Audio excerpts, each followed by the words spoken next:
හරිනේ. එතකොට දැන් මේ customer satisfaction සහ loyalty relationship එක තමයි මේකේ පෙන්නන්නේ. මේකේ දැන් බලන්න සිරස් අක්ෂයේ තියෙන්නේ loyalty එක, retention එක. ඒ කියන්නේ customers කොච්චර දුරට අපේ firm එකත් එක්ක රැඳිලා ඉන්නවද? ඊට පස්සේ තිරස් අක්ෂයේ satisfaction එක. එතකොට very satisfied වෙන්න පුළුවන්. එහෙම නැත්නම් very dissatisfied.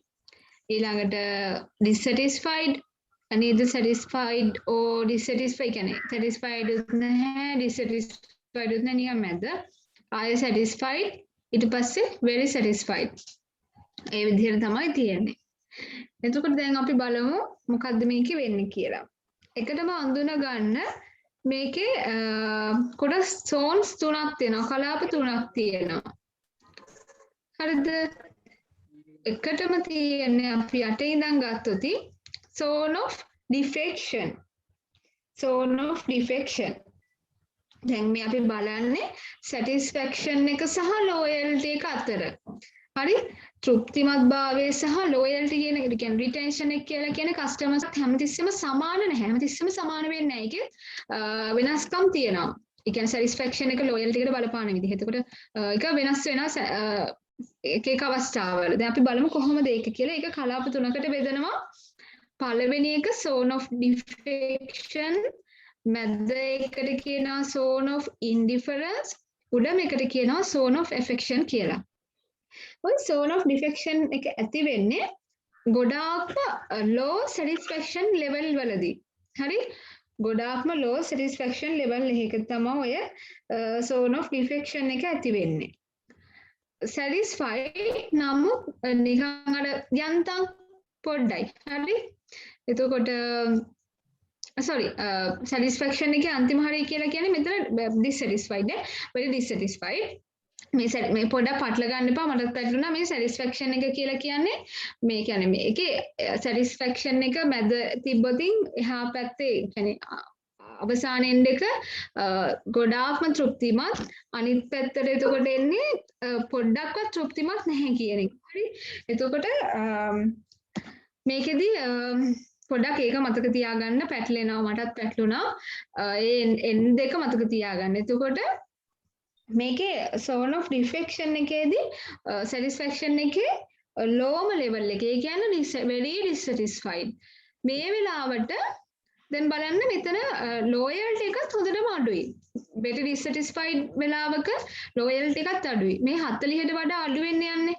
40ට වඩා අඩුවේ ඒකේ යනවා මේ satisfied වෙන එකට වඩා පොඩ්ඩකට අඩු වෙන්නේ. ඒ කියන්නේ එක්කෝ very dissatisfied වෙන්න පුළුවන්, එහෙම නැත්නම් dissatisfied වෙන්න පුළුවන්. එක්කෝ දෙකටම අතරමැද ඉන්න පුළුවන්. හැබැයි satisfied නැහැ. හතරවෙනි එකේ satisfy වෙන්නේ තිරසක්ෂි බලන්න. එතකොට satisfied නැහැ.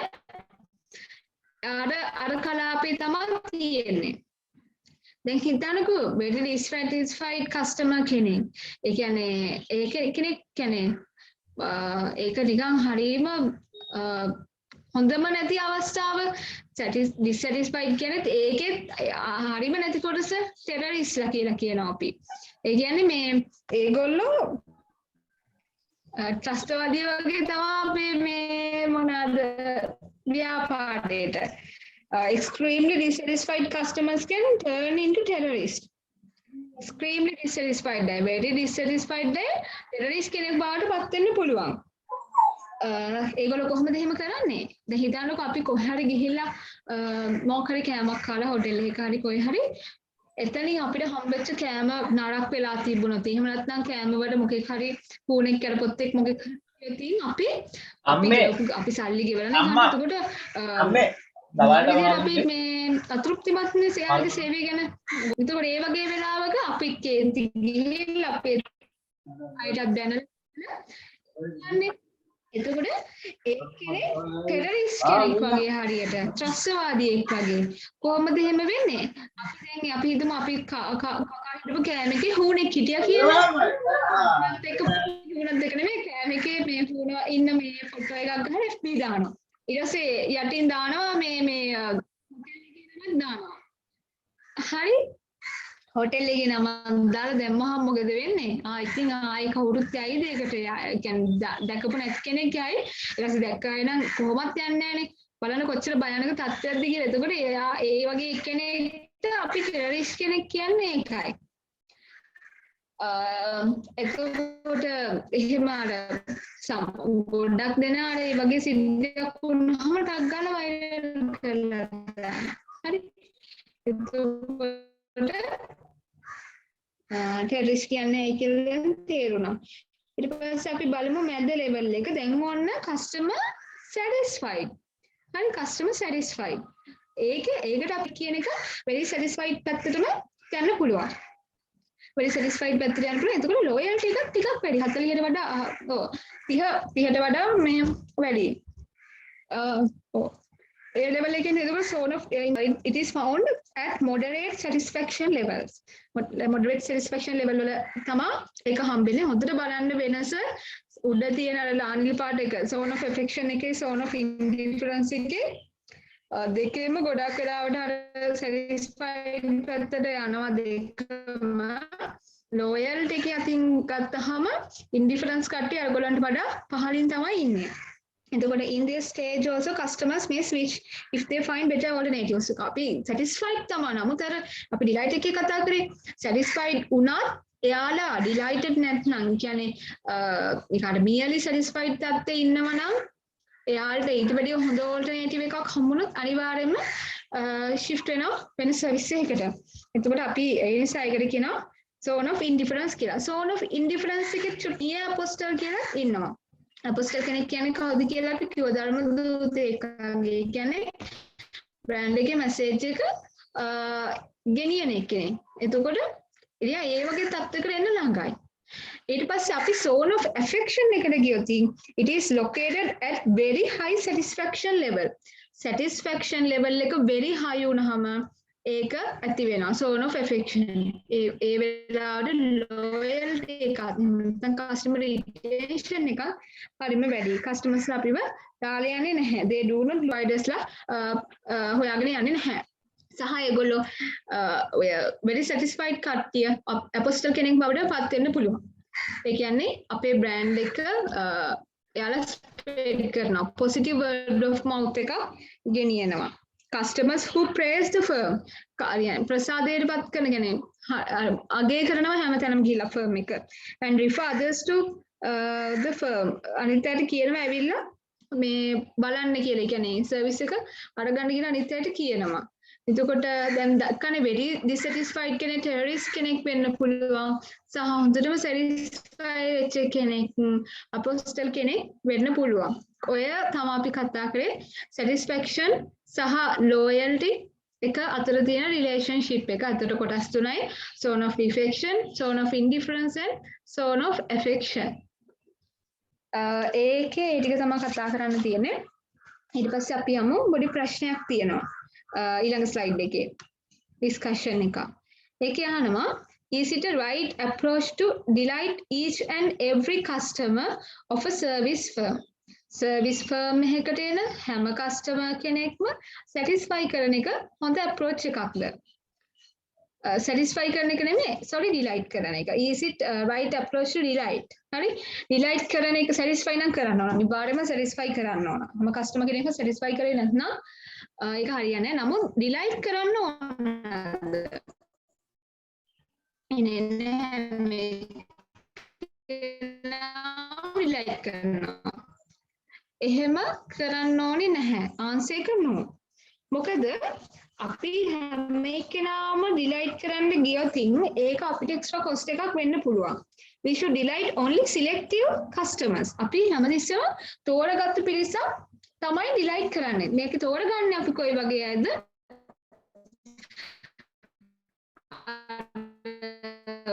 ගොඩාක් අපිත් එක්ක එන කියන්නේ අර නිතර අපේ සර්විස් ෆර්ම් එකට එන හරි ලෝයල් කස්ටමර්ස් ඉන්නේ. ටිකක් අර ප්‍රොෆිටබල් කස්ටමර්ස් ලා කියන්න පුළුවන් ඒගොල්ලන්ට. එයාලා ඒ වගේ ඩිලයිට් කරනවා කියලා එනේ හැමදාම ඩිලයිට් කරන්න ගියොත් ඒකත් සාර්ථක නැහැ. එතකොට ඒක මොකද වෙන්නේ? ඒ ඩිලයිට් කරපෙකේ අගයක් නැතිව යනවා. එතකොට ඒක අපහු ටික කාලයක් යද්දි ඒක නිකන් එයා ඊළඟ සැරේදී ඒක එක්ස්පෙක්ට් කරනවා. හරි? ඒ නිසා මේ ඩිලයිට් කරන එකත් හැමතිස්සෙම දෙන්න ඕන. අර ඕනෑමට ඕනම දෙයක් ඕනෙම නැහැ කියනවනේ. ඒ වගේ. ඒ නිසා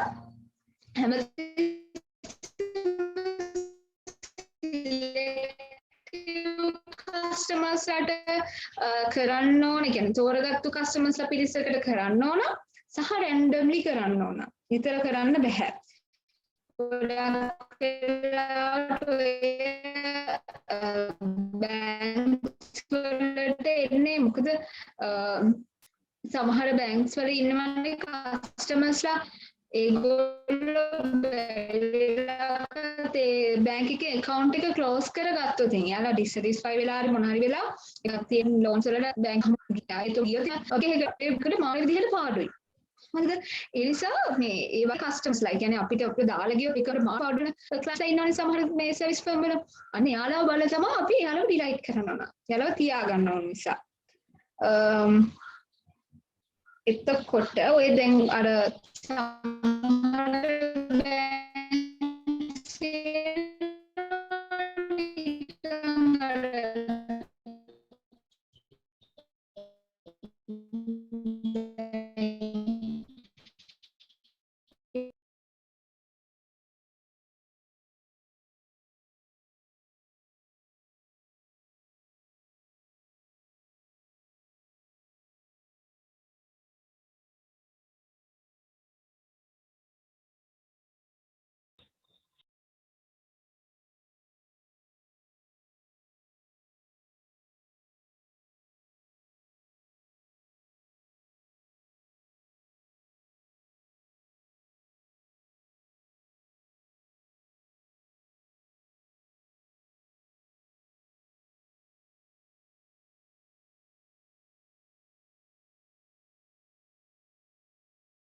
හරි අපි දැන් ওই ප්‍රශ්නේ කතා කරන්නේ ඒක ඇතිද?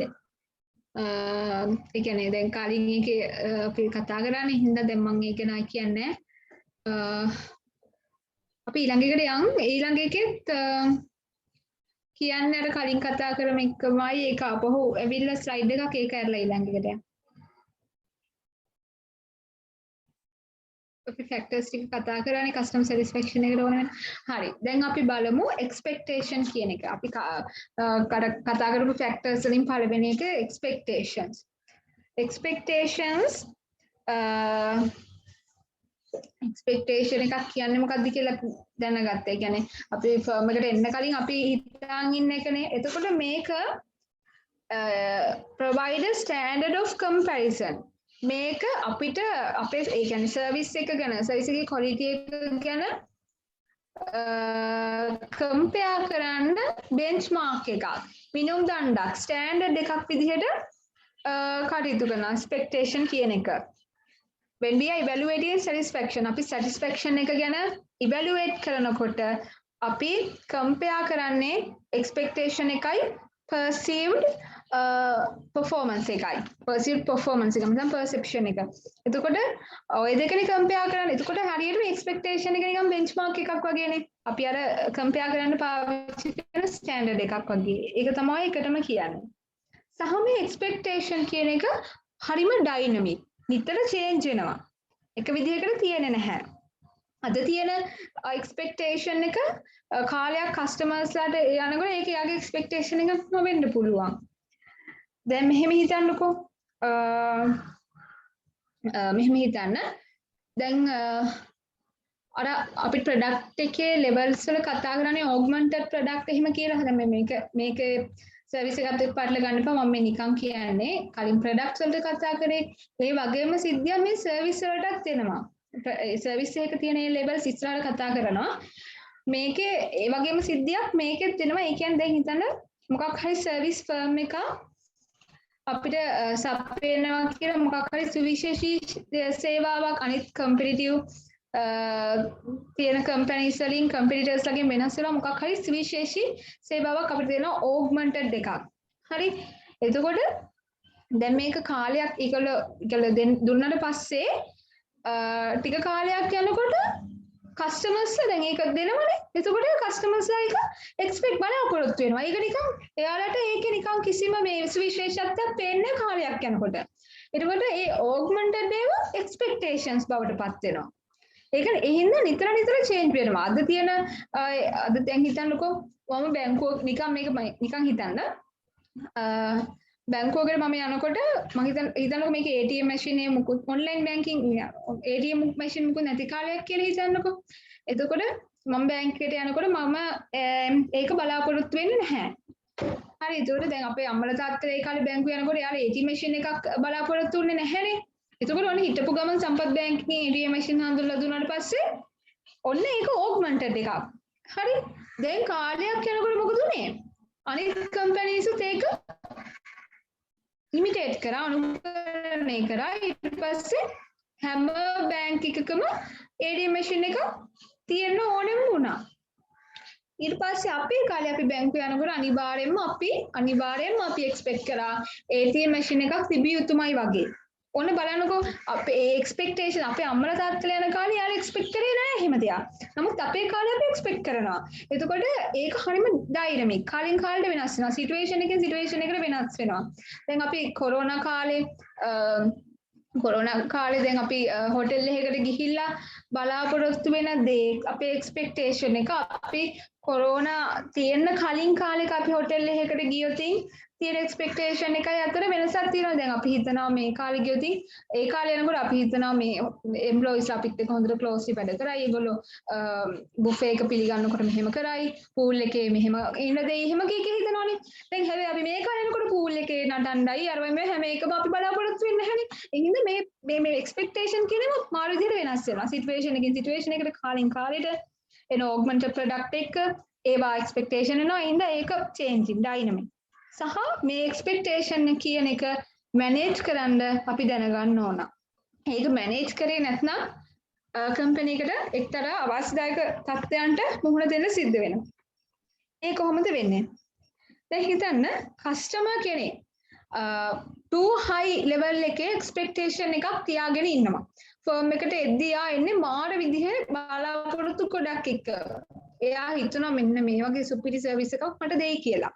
හැබැයි එයා එහෙම හිතන්නේ නිකන්ද ඒ කියන්නේ එයාට එහෙම හිතන්න මොකක් හරි හේතුවක් තියෙන මතකනේ අපි කලින් කතා කරා එක්ස්පෙක්ටේෂන් වලට හේතු වෙන්නේ මොනවාද අර එක්ස්පීරියන්සස් යා word of mouth advertising promotion වගේ ඒවා. දැන් හිතන්නකෝ හොටෙල් එකක් ගැන ඇඩ්වර්ටයිස්මන්ට්ස් වීඩියෝ ක්ලිප්ස් වගේක් වයිරල් වෙනවා.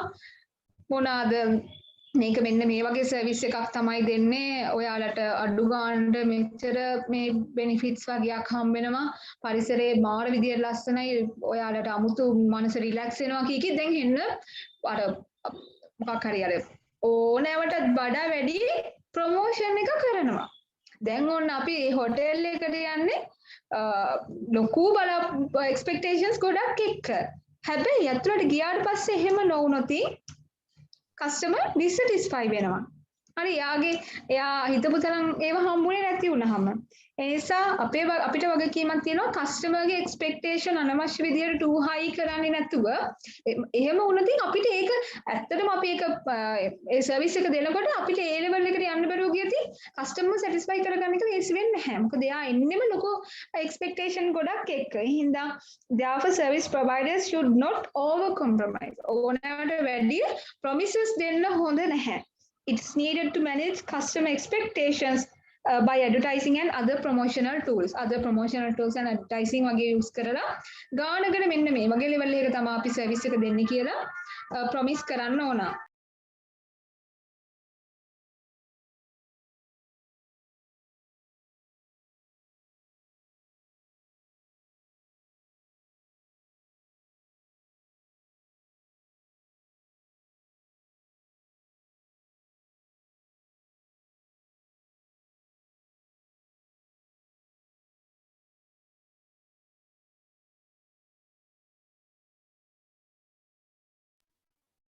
හරි. ඒක තේරුණාද? ඒ කියපු එක තේරුණාද? ගැටලුවක් තියෙනවද එතනට එනකන් අපි කතා කරපු ඒවල? ආදි අවුලක් නැහැ මිස්. අවුලක් නෑ නේද? නෑ නේ? මේ අපි ඊළඟ එකට නෑ යමු. නෑ. අපි ඊළඟ එකට යමු. How do customers set expectations? දැන් මේ customers ලා කොහොමද expectations set කරගන්නේ කියන එක තමයි බලන්නේ. අර අපි කලිනුත් කිව්වා ඔක ගොඩක් වෙලාවට යාළුවගේ previous experience එක ඊළඟට based on other customer recommendations අපිට අනිත් කට්ටිය කියන දේවල් මත අපි expectation ගොඩනගා ගන්නවා.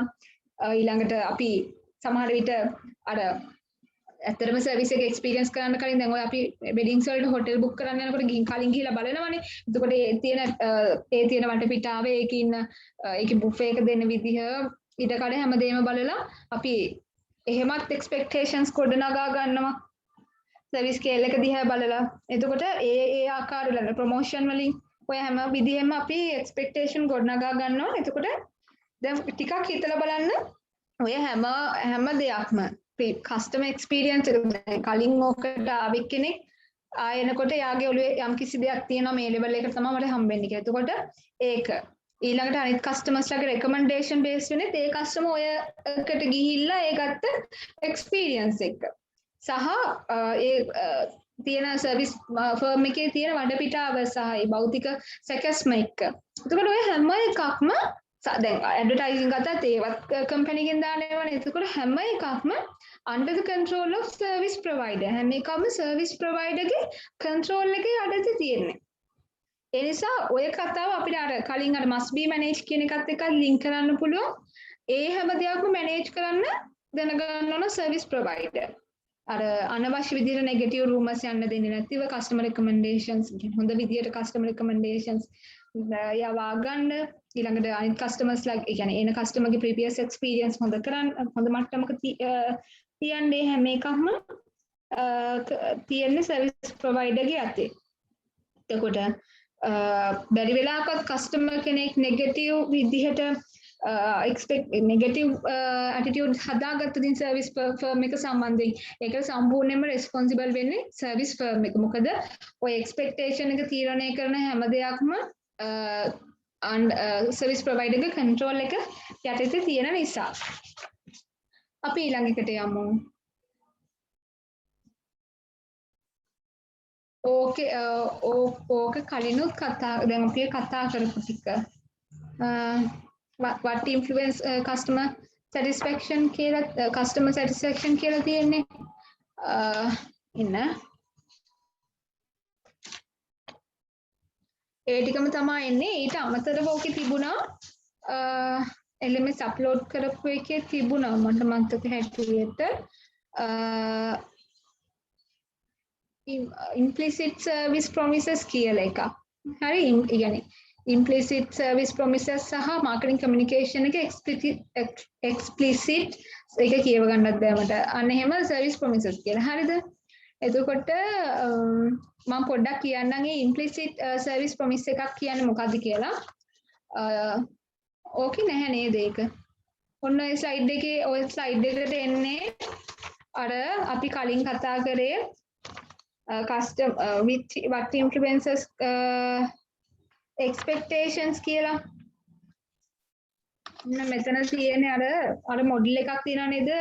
the disconfirmation of expectation model කියලා expectation වලට e තලයක් ගහලා තියෙනවා රවුමක. හරිද? උඩම ස්ලයිඩ් එකක ඇති. එතන තියෙනවා experiences word of mouth marketing communications කිය 1 2 3 4ක් තියෙනවා. ඒ හතරම තමයි උතනටත් එන්නේ. හරිද? තවුඩට යන්නකෝ කවඩි.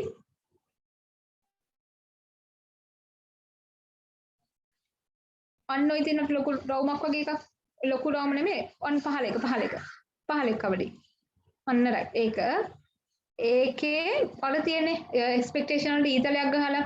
ඕකේ marketing communication කියන එක යටතට තමයි explicit service promises කියන එක එන්නේ. ඊළඟට ඔය awareness එකකින් පස්සේ තව බුලට් එකක් දාලා කියලා දෙනවා implicit service promises කියලා. මම කියන්නම් එකටම explicit කියන්නේ මොකක්ද කියලා. ඒකේ කියන්නේ what they promise to serve. ඒගොල්ලෝ මොනවාද ප්‍රොමිස් කරන්නේ අපිට දෙනවයි කියලා. හරිනේ. ඕක දාලා තියෙන්නේ මාකටිං කමියුනිකේෂන් යටතටනේ. අද චුම්පන්න ගොඩක් එන්නේ.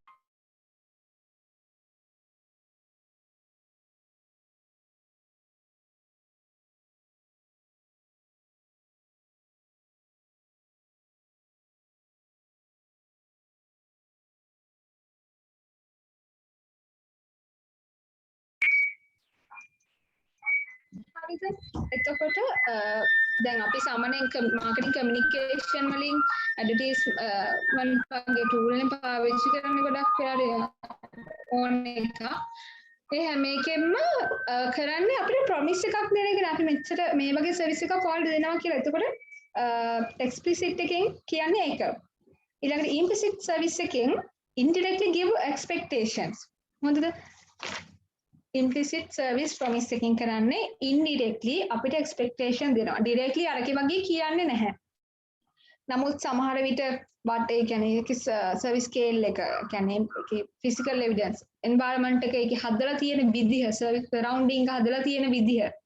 අපි දැන් 5 star hotel එකකට ගියොත් අපිට ඒක බැලුමට නම් තේනවා මේකෙන් නම් කියන්නේ මේකෙන් හොඳ service එකක් අපිට දෙයි. මේක පෙනුමෙන්ම පේනවා මේ මෙහිමයි කියලා අපිට කියන්නේ අපිට එක්ස්පෙක්ටේෂන් ඇති වෙනවනේ හොඳ. ඒ හින්දා ඒ ඔය ඉම්ප්ලිසිට් සර්විස් එකකින් කරන්නේ එහෙම ඉන්ඩිරෙක්ට්ලි තමයි දෙන්නේ. සමහර විට ප්‍රයිස් එක යූස් කරනවා ඒගොල්ලෝ. ඒ කියන්නේ අපි අපේ ඔළුවේ තියෙනවනේ හැමදෙස්සෙම හයි ප්‍රයිස් හයි ක්වොලිටි වගේ එකක් ටිකක් වැඩියෙන් ගාන අය කරනවා නම් අපි නිකන් ඔළුවේ හැදෙනවා නිකන් ඒක හොඳයි කියලා. අර ඒ වගේ දේවල් වලින් එක්ස්පෙක්ටේෂන්ස් හදනවා. හොඳ විදිහට ඒ කියන්නේ ඔය ඒ ටික තේරුණා කියලා මම හිතනවා. එතකොට ඕකට අමතරව එකයි එන්නේ අර explicit එක ලියා ගන්න marketing communication එක යටතේ ඊළඟට implicit service promises එකට ඊළඟ බුලට් එකක් විදිහට දාගන්න පුළුවන්. ඒක යටතේ ඔය tangibles සහ prices ඒ වගේ ඒවා. එතකොට හරි ඒක හරි අපි ඊළඟ slide එකට යමු. types of expectations නේද?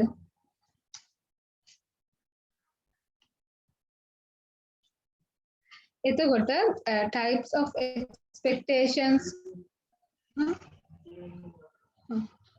මේ types of expectations මේ කතා කරනකොට කලින් අපි ටිකක් කතා කරා ආයිත් කියන්න ටිකක් desired එක desired තව එකක් මතක තියාගන්න. කලින් පාඩමේ කතා කරන්නේ components of customer expectations කියලා හතරක්. හරි components. ඒක එක levels විදිහට තමයි හඳුන්වලා දෙන්නේ. මේකේ කතා කරන්නේ types කියලා. types කියලා හතරක්. ඒතකොට පොඩි වෙනසක් තියෙනවා. එතකොට components කියලා හුවොත් අරක ලියන්න, types කියලා හුවොත් මේක ලියන්න. types of expectations පළවෙනි එක desired එක. desired. ideal කියලා කියපුවම නිකන් අර සාමාන්‍යයෙන් මේ ගාන තමයි තියෙන්න ඕන. අපි හිතන මේ ගාන තමයි තියෙන්න ඕන. optimal level of performance. What could happen under the best circumstances. මොකක් කියන්නේ කිසිම අවුලක් උනේ නැතිව හොඳ විදිහට තියෙන වෙලාවක ප්‍රශස්ත performance එක optimal performance එක තමයි අපි ideal එහෙම නැත්නම් desired expectation එක කියලා කියන්නේ. කියන්නේ දැන් හිතන්නකො කොරෝනාත් නැති ඊළඟට ජනරාට හොඳ තත්ත්වයේ තියෙන වෙලාවක කිසිම ප්‍රශ්නයක් නැහැ. කියන්නේ සර්විස් ෆර්ම් එක ඇතුලේ කිසි කලබලයක්වත් නැහැ. ඒ වගේ වෙලාවක අපිට බලාපොරොත්තු වෙන්න පුළුවන් මේගොල්ලන්ගේ සර්විස් එක මෙන්න මේ විදිහටයි තියෙන්න ඕන කියලා නේ වගේ. අපි හිතන ඒවා මේ හැමතිස්සෙම එක්ස්පෙක්ටේෂන් එක අපේ ඔළුවේ හදන් තියෙනවා. එතකොට අපි හිතමු අපි මේක එක උදාහරණයක් කරන් ඔය ඔක්කොම කතා කරමු. අපි හිතමු අපි ડોක්ටර් කෙනෙක්ව හම්බෙන්න channel එක appointment එකක් දානවා. channel කරන ડોක්ටර් කෙනෙක්ව channel කරනවා. එතකොට appointment එකක් දාලා දැන් අපි ඉන්නවා. අපි දන්නවා ડોක්ටර් එන්නේ 6ට කියලා. ડોක්ටර් එනවා කියලා කියන්නේ 6ට. ඒ කියන්නේ අපිට හම්බෙච්ච ටයිම් එක 6. අපිට හම්බෙච්ච ටයිම් එක නේ අපි කියලා සමහරවිට පොලිමේ ඉන්නවනේ ડોක්ටර් එනකම් channel කරන්න ආපු අයිට numbers පිළිවෙලට. එතකොට ડોක්ටර් එන්නේ 6ට. එක ඩිසයිඩ් එක අයිඩියල් එක. ડોක්ටර්ට එන්න වාහන තදබදයක්වත් මුකුත් තිබුණ නැත්නම් ගානට හරියට આવොත් එයා හරියට එන්න ඕන. ඔන්න ඔප්ටිමල් එකේ නැත්නම් අයිඩියල්. ඊළඟට equitable or deserved කෙනෙක්ට deserve කියලා කියන්නේ සිංහල වචනේ මට එන්නේ equitable කියන්නේ නිකන් අර සාධාරණයිනේ සාධාරණික but customers feel they should receive customers ලා හිතනවා දැන් මම ડોක්ටර් හම්බෙන්නේ මම patient මං හිතනවා අඩුම තරමේ ડોක්ටර් 6:00ටවත් එයි අද. ඒ කියන්නේ සාමාන්‍යයෙන් එක්ස්පීරියන්ස් එකෙන් කලින් channel කරලා එක්ස්පීරියන්ස් එක මම දන්නවා මේ 6 කිව්වට 6ටම එන්නේ නැහැ. නමුත් ඉතින් ડોක්ටර් 6:00ටවත් එයි කියලා හිතනවා. ඔන්න ඉක්විටබල් සාධාරණයි. මට ප්‍රශ්නකුත් නැහැ. මට මේ පැය භාගයක් ඉන්නවා කියන එක හරි අවුලක් නැහැ. මොකද ඔහොම කලිනුත් වෙනවා. ඒ හින්දා අවුලක් නැහැ. දැන් ඔන්න ප්‍රෙඩික්ටිව් but the customer thinks would actually happen. එතරම් වෙයි කියලා හිතන දේ. දැන් ඔන්න මේ වෙලාවේදී තමයි කස්ටමර් ටිකක් කල්පනා කරනවා. ඒ කියන්නේ දැන් මම හිතනවා මේ දැන් ඇත්තටම නම් හයට එන්න ඕනේ ඒක ඇත්ත. ඒ වුණාට හරි කියන්නේ සාධාරණ කියන්නේ 6:00ට ආවොත් හොඳයි කියලා හිතනවා. නමුත් එයාට මතක් වෙනවා ඒ කියන්නේ සාමාන්‍ය අර කියනවා ડોක්ටර් කෙනෙක්ව channel කරන්න ගියොත් ඉතින් සාමාන්‍යයෙන් රස්සියාදු වෙන්න වෙනවා. ડોක්ටර්ස්ලා වෙලාවට එන්නේ නැහැ. දැන් මේ කොරෝනා කාලෙත් එක්ක තවත් මේ අවුල්නේ. ඒ හින්දා ඒ තියෙන අර යාගේ සමහර විට ඒකත් එක්ස්පීරියන්ස් මත වෙන්න පුළුවන්. එහෙම නැත්නම් අනිත් කට්ටිය කියනවා දැන් අද ડોක්ටර් හම්බෙන්න යනවා නම් අද නම් මේ ඔයාට පැය ගානකට එන්න ගියා හිතර එන්න හම්බෙන්නේ නැහැ. ડોක්ටර් එදිත් මෙච්චර පරක් වෙයි කියලා හිතනවා. එතකොට කස්ටමර් හිතනවා අද නම් ඇත්තටම ડોක්ටර් එන්නේ 4ට තමයි. අනිවාර්යෙන් ෂුවර් ඇන්ඩ් ෂොට් මට හිතනවා ડોක්ටර් පැයක්වත් පරක් වෙයි කියලා. ඇත්තටම වෙයි කියලා කස්ටමර් හිතනවා. මෙහෙම කියලා කස්ටමර් ඇත්තටම ප්‍රෙඩික්ට් කරනවා. එයා 7ට එයි කියලා. දැන් ඔන්න බලන්නකෝ ඒකටම 6ට තමයි ડોක්ටර් එන්න ඕන. නමුත් ඇත්තටම 6:00ටවත් ආවොත් හොඳයි කියලා හිතනවා සාධාරණයිනේ කියලා හිතනවා. නමුත් අර එක්ස්පීරියන්සස් අනිත් අය කියන දේවල් ඒ ඔක්කොම සලකලා බලලා රටේ තියෙන තත්ත්වෙත් ඔක්කොම සලකලා බලලා ඇත්තටම එයා 7ට එයි කියලා හිතනවා. ඔන්න ඊළඟට ඇඩික්වේට් ලෙවල් එක මිනිමම් ටොලරන්ස් එක මනුස්සයෙක්ට ඉවසීම සීමාවක් තියෙනවානේ. ඔන්න ඇඩික්වේට් එක මිනිමම් එක. හරි ඇඩික්වේට් කියලා කියන්නේ මිනිමම් ටොලරබල්. ඉවසන්න පුළුවන් උපරිම දැන් ඉවසලා තියෙන එතන එහාට ඉවසන්නේ නැහැ. එතකොට lowest level of service the customer will tolerate. tolerate කරන ඒ කියන්නේ අවමය කියලා කියන්නේ අර එතනින් එහාට නැහැ කියන එක. කියන්නේ උපරිමම ඉවසලා තියෙන එතනින් එහාට නැහැ. දැන් හිතන්නකෝ ડોක්ටර් 8 වෙනකොටත් නැහැ කියලා. දැන් ඔන්න හිතන්නකෝ දැන් එයා 7ට එයි කියලා ඇක්චුවලි 7ට එයි කියලා හිතපු එකේනා 7යි කාලට ආවයි කියලා. ඒ ප්‍රශ්න නෑ. ඒ මොකද එයාගේ ඇඩික්වේට් එක තියෙන්නේ 8ට. ડોක්ටර් 8ට පහ වුණොත් ඉන්න දැන් තද වෙලා එතන ඉන්න කාට හරි කෑ ගහලා යනවා වෙන්න පුළුවන්. ආයේ දන්න කෙනෙක්වත් එතනට එන්න එපා කියලා යනවා වෙන්න පුළුවන්. එතකොට 8ටත් ආවේ නැත්නම් තමයි ප්‍රශ්නේ. හැබැයි සර්විස් ප්‍රොවයිඩර් කෙනෙක් විදිහට අපි දැනගන්න ඕන ප්‍රෙඩික්ටිව් ලෙවල් එකේදී what අඩුම තරමේ satisfy කරන්න. firm should try to satisfy at least at the predictive level. predictive level එකේවත් satisfy කරන්න. මේ adequate වෙනවා කියන්නේ බලන්න දැන් හයර් ડોක්ටර් නවා කියප එක 8 වෙනකොට ඒ මොනස ඉවසනවයි කියලා කියන්නේ එච්චර එහාට යන්න ඕනේ. predictive level එකේවත් තෘප්තිමත් කරන්න පුළුවන් නම් service provider ට ඇත්තටම හොඳයි. එහෙම නැති වුණොත් customer dissatisfied වෙනවා. ඒක හරි නේද? ඔයාලා නිකන් ඉන්න වෙලාවට ඔක මේ වෙන මොකකට හරි ඔයාලගේ එක්ස්පීරියන්ස් එකකට දාලා බලන්න. හරි.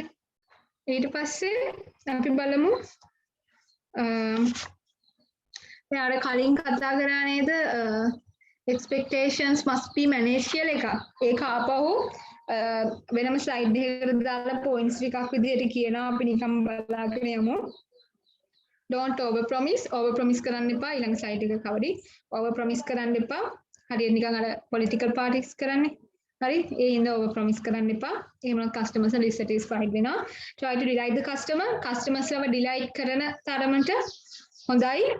not all the customers අපි කලින් කතා කරා හැමෝම නෙමෙයි selective customers ලව manage explicitly and implicitly physical evidences වගේම අපි කරන ප්‍රොමෝෂන් කැම්පේන් උත් මැනේජ් කිරීම තුලින් අපිට කස්ටමර්ස් ලගේ එක්ස්පෙක්ටේෂන්ස් මැනේජ් කරන්න පුළුවන්. මම මේ හයින් කියන අපි කතා කරපු නිසා deliberately under promising මේක කතා කරේ නෑ මේක කියන්න. මේක තව ස්ට්‍රැටජි එකක්. deliberately under promising හිතාමතාම under promise කරනවා. හරි ඒ කියන්නේ මෙහෙමයි. දැන් under promise කරාට පස්සේ ඒ කියන්නේ ඇත්තටම සර්විස් ප්‍රොවයිඩර් මේක පාවිච්චි කරන ස්ට්‍රැටජි එක එයා ඇත්තටම තියෙන දේ කියන්නේ නැහැ. ඊළඟට චුට්ටක් අඩුවෙන් කියන්නේ. කිව්වට දැන් කස්ටමර්ස්ලා ගියාට පස්සේ එයාට හිතා ගන්නත් බැහැනේ දැන් මේ ටිකක් හොඳ සර්විස් එකක් දුන්නා කිව්වට වැඩිය හොඳ සර්විස් එකක් දුන්නා තමයි කස්ටමර් ඔන්න ඩිලයිට් වෙනවා. හරි.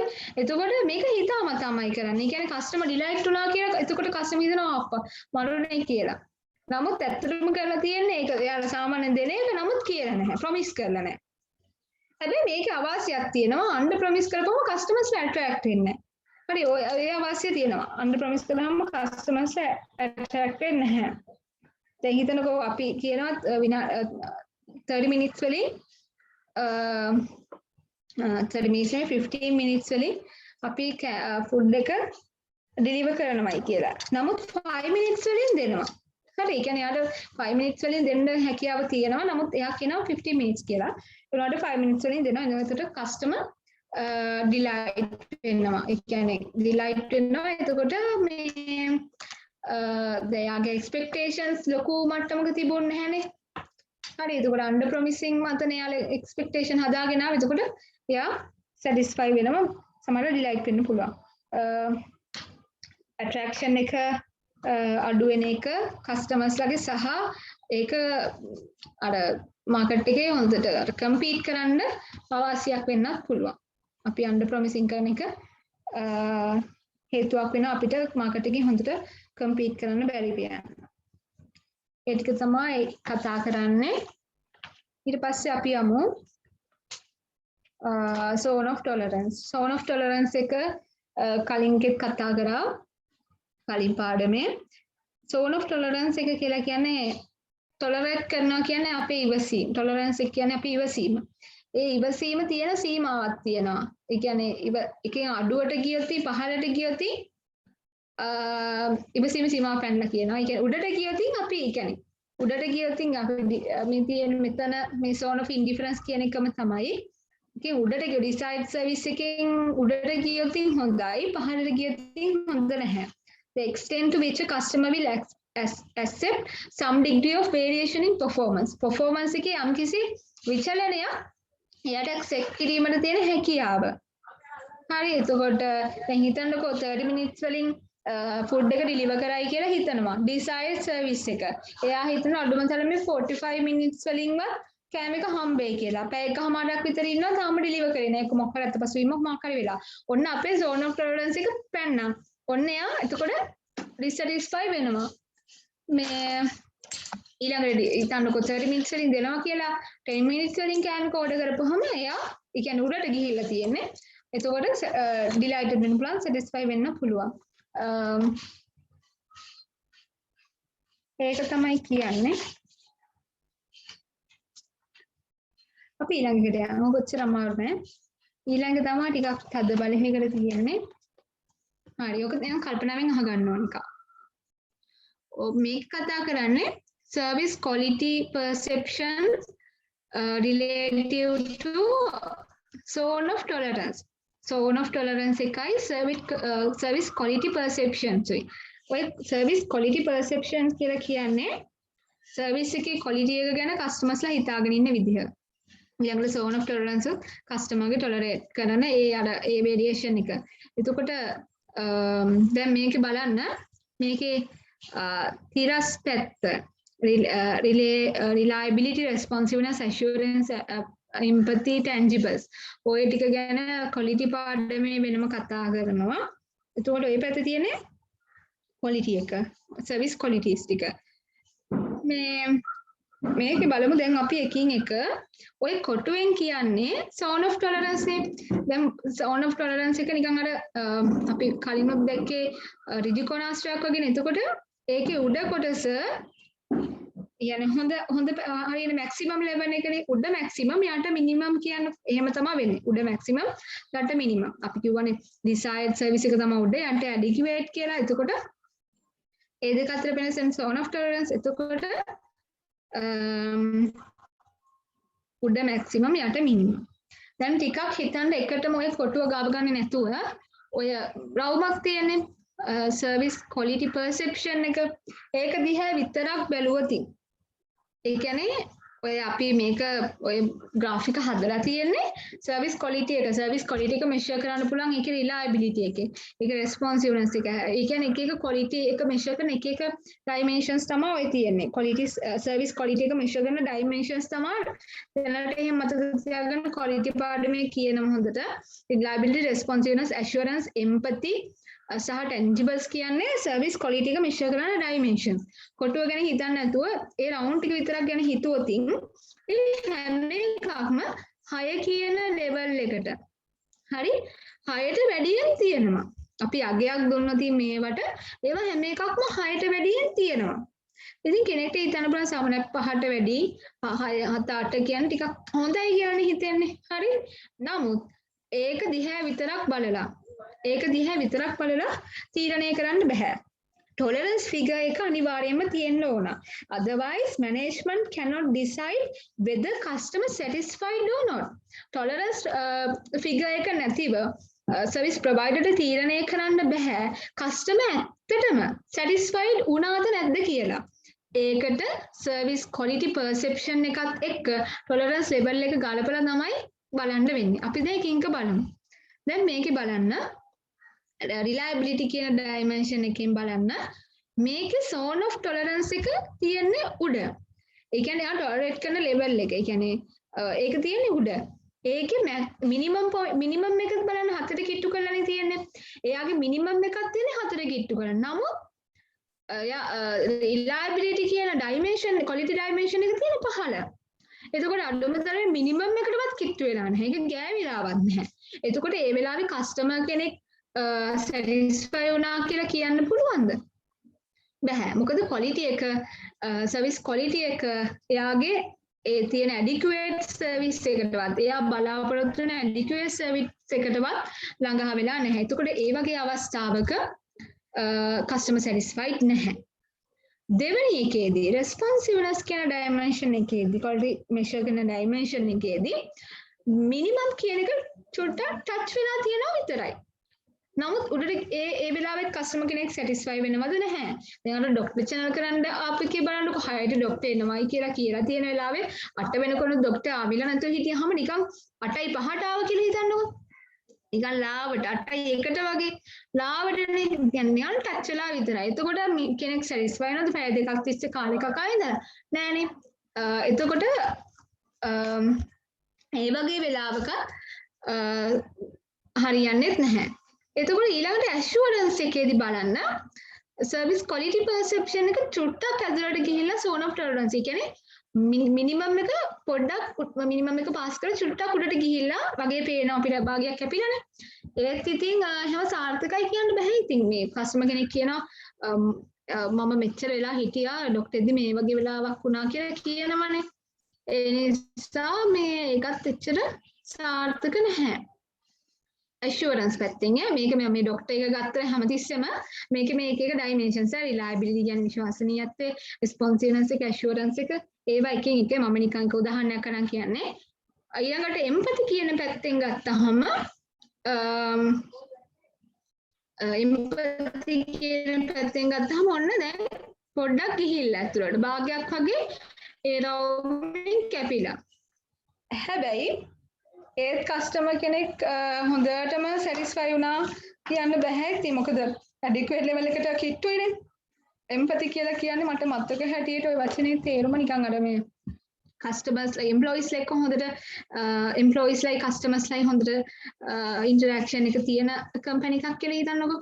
එතකොට එම්පැති කියන එක ටිකක් මිනිමම් ලෙවල් එකේ තිබුණොත් කස්ටමර්ස්ලා මේ කැමති නැහැ. ඒගොල්ලෝ සැටිස්ෆයි වෙන්නේ නැහැ.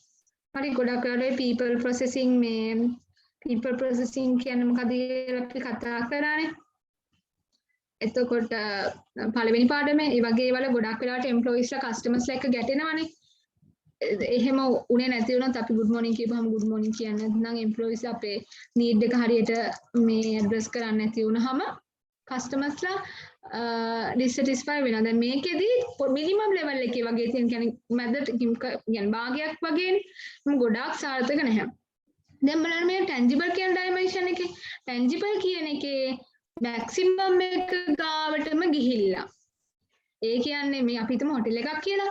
ඒ හොටෙල් එකේ physical evidences හැම එකම මාර්ම ලස්සනයි. මාර arrangement එකක් තියෙන්නේ. ගස් කොළන් ලස්සනට වවලා, ඒ තියෙන holes, ඒ තියෙන arrangements මාර්ම ලස්සනයි. එතකොට ඒ අතින් බලපුවහම customer expect කරන් ආව, ඒ කියන්නේ desired level එකටම ඒ තිබ්බ tangibles ටික තියෙනවා. ඔන්න ඒ වගේ අවස්ථා මේක අන්තිම අවස්ථාව tangibles කියන එකට තියෙන එක තමයි හොඳම කියලා තමයි මේකෙන් කියන්නේ. මේ එක තේරුණාද? ටෙස්ට් එක තමයි ඒක. අනිත් හැම එකක්ම දැන් මේ පළවෙනි දෙකම out of the zone. අනිත් එක zone එකකින් පොඩ්ඩක් උඩට ගියා තිබුණත් එච්චරම සාර්ථක නැහැ. අන්තිම එක තමයි හරි. ඒක හරි නේද?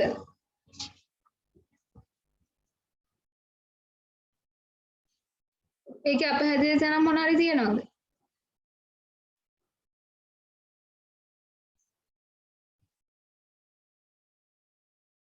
අපි ළඟකට යන්න. ආදි ඒක තේරුණාද? ආදි නෑනේ. චමිත් ඒක තේරුණාද? ඔව් මේ තේරුණා මිසින්. හරි අවුලක් නෑනේ එහෙනම් අපි ඊළඟට යමු. හරි thank you. හරි ඊළඟට යමු. Zone of indifference. Zone of indifference එක මතකනේ අර අපි අර ටෙරරිස්ට් එහෙම ඉන්න graph එක ඒකෙන් මතක තියාගන්න. ඒක අර මැද කෑල්ලනේ indifference එක වෙන්නේ. මතකයි නේද? එතකොට ඒක ගැන තමයි දැන් ටිකක් කතා කරන්න යන්නේ. Zone of indifference when a service performance is within the zone of tolerance. අර zone of tolerance එක ඇතුලේ තියෙනවා. දැන් අපි කතා කරේ අන්තිම එකේ tangibles එක තිබ්බේ. ඒ වගේ zone of tolerance එක ඇතුලේ තියෙනවා නම් service performance එක අපි කියනවා indifference කියලා. Differences between expectations and performance will be assimilated and viewed favorably. හරි එතකොට ඒ දෙක අතර තියෙනවා නම් තමයි indifference zone එක කියලා කියන්නේ. ඊළඟට when tracking expectations, service provider should realize desired and minimal level of expectations. අපි service provider කෙනෙක් විදිහට customers ලා කොයි වගේ level එකකින් expect කරනවද සහ යාළුවාගේ ඒ කියන්නේ යාළුවා expect කරන minimum level එක මොකක්ද කියලා අවබෝධයක් තියෙන්න ඕන. එහෙම නැතිව අපි ඔහේ සර්විස් එක දුන්නොතින් අපි දන්නේ නැහැ මෙයා ඇත්තටම සැටිස්ෆයි වුණාද, මෙයා ඉන්නේ zone of indifference එකේද, මෙයා ඩිලයිට් වෙලාද, ඒව දැනගන්න වෙන්නේ නැහැ.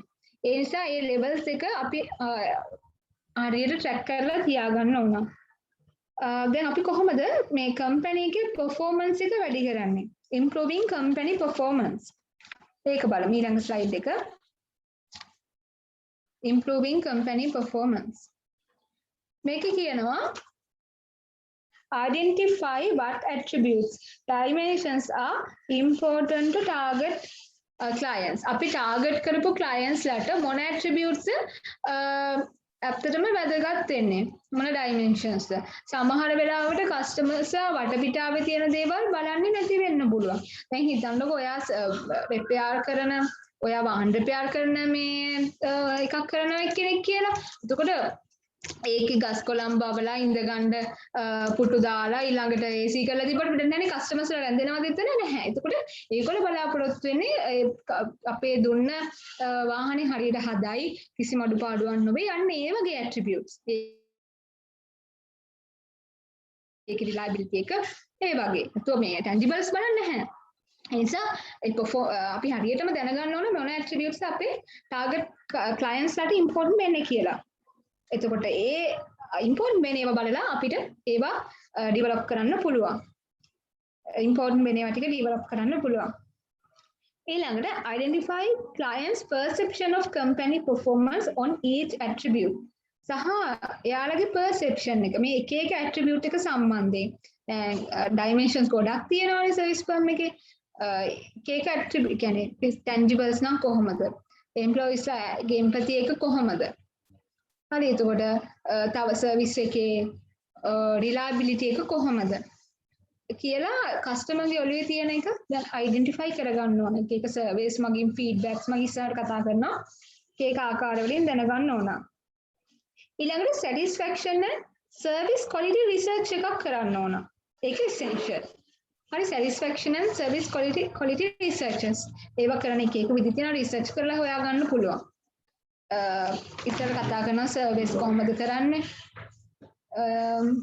ඒ බඳු කතා කරමු decide whether you can reset expectation දැන් මෙයාලගේ expectations අපිට reset කරගන්න පුළුවන්ද හරි ඒ කියන්නේ බැලුවානේ කලින් expectations වලට බලපාන සාධක සහ expectations අපි manage කරන්නේ කොහොමද කියලා ඒ හරහා අපිට පුළුවන් ද මෙයාලගේ expectations reset කරගන්න එහෙනම් පුළුවන් නම් කරනවා too high level එකක තියනවා නම් medium moderate මට්ටමකට ගේන්න පුළුවන්ද එහෙම improve performance of necessary attributes which are major sources of customer disappointment customers එක disappointment එකට හේතු වෙන මොනවා හරි attributes තියෙනවා නම් service firm එක ඇතුලේ අනිවාර්යයෙන්ම ඒවා improve කරන්න ඕන. ඒවල performance එක improve කරන්න ඕන.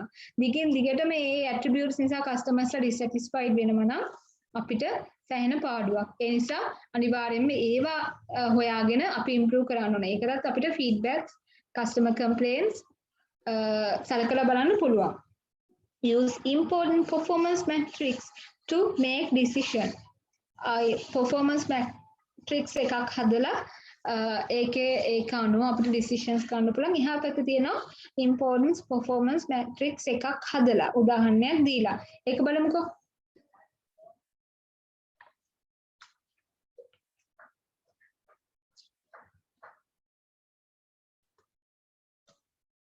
හතරවෙනි එක.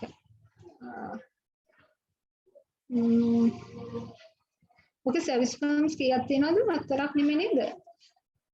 පහක් තියෙනවනේ. sorry සර්විස් ෆර්ම්ස් නෙමෙයි. ඔයාලට කියන්නේ මේ variables. sorry සර්විස් ෆර්ම්ස් මේ variables ඈ.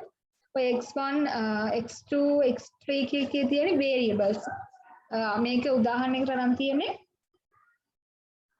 call center එක. telecommunication මොකක්ද call center එක legends කියලා දාලා තියෙන්නේ variables independent variables එතකොට බලන්න ඕකේ high එක පැත්තකට තියෙනවා importance එක අනිත් පැත්තේ performance එක importance performance වැදගත්කම සහ performance important performance matrix එක එතකොට එක පැත්තක තිරසක්ෂේ performance සිරස් importance අපි බලමු ඕකේ installation කියන එක installation කියන variable එක වැදගත්කම අනුයි customers ලාගේ හරිද quality එක ගත්තොත් sorry important එක අඩුයි සාපේක්ෂව performance එකත් අඩුයි එතකොට ඕකේ ඇවිල්ලා 2x2 එක customer service එක ඒකේ performance එක අඩුයි නමුත් customers ලා එක ගොඩක් බලාපොරොත්තු වෙන එක යාළුවන්ට වැදගත්. එතකොට මේක ඇඳහම තේරෙනවා එහෙනම් අපි ඒක ඒ කියන variable එක අපි improve කරගන්න. focus improvement of efforts අර පළවෙනි එකේ medium low priority එකක් දෙන්නේ. medium හරි low priority එකක් දෙන්න. මොකද importance එකක් නැහැනේ performance එක පොඩ්ඩක් ගන්නවට ප්‍රශ්නයක් නැහැ. නමුත් අරකේ important එක වැඩි අනිවාර්යෙන් මේකේ performance එක වැඩි කරගන්න ඕනේ. ඊළඟට තුන්වෙනි එකේ call quality එක. call quality එක x3 එක ඒකේ performance එක යම් කිසි මට්ටමකට තියෙනවා සාමාන්‍යයෙන් මැද එකෙන් පොඩක් එහාට ගිහිල්ලා හොඳයි සහ ඒක important. එතකොට ඒකේ performance එක maintain කරන් යන්නයි තියෙන්නේ.